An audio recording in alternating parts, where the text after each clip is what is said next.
చేయడానికి మనం ఏం చేయాలి? కౌన్సిలింగ్ చేయాలి. ఎలా? అమ్మమ్మ చెప్పింది కదా, పెద్దమ్మకి బాగా ఇష్టమైన వాళ్ళు ఎదురుగా ఉన్న వాళ్ళు మాట్లాడినా, వాళ్ల మధ్య జరిగిన ఇన్సిడెంట్స్ ని గుర్తు చేసినా ఆ జ్ఞాపకాలు గుర్తొచ్చి గతం గుర్తొచ్చే ఛాన్స్ ఉందని. అవును. సో మీరు తనకిష్టమైన పర్సన్ పేరేదో చెప్పారు కదా. మీకు తెలీదా? I'm so serious, don't be funny. Sorry, తన పేరు జ్యోతి. తను నాలాగే ఉంటుందని నన్ను ఇరిటేట్ చేస్తున్నారు కదా. నిజంగా నాలాగే ఉంటుందా?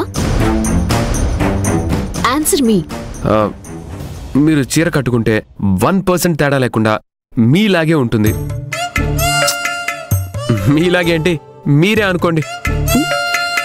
ఇదే వద్దు. ఒకవేళ అత్తయ్య నిన్ను జ్యోతిలా గుర్తుపడితే నువ్వు జ్యోతి అని ఒప్పుకుంటావా? నేను పెద్దమ్మకి గతం గుర్తు చేయడానికి ట్రై చేస్తున్నాను. నేను జ్యోతినా వర్షనా అని ప్రూవ్ చేసుకోవటానికి కాదు. అందుకోసం మీకు హెల్ప్ చేయాలని ఉందా లేదా? అంటే నా ఉద్దేశం, నువ్వు జ్యోతి అయితే అత్తయ్య గ్యారంటీగా గుర్తుపడుతుందిగా. నానమ్మ అదే కదా చెప్పింది. I understand.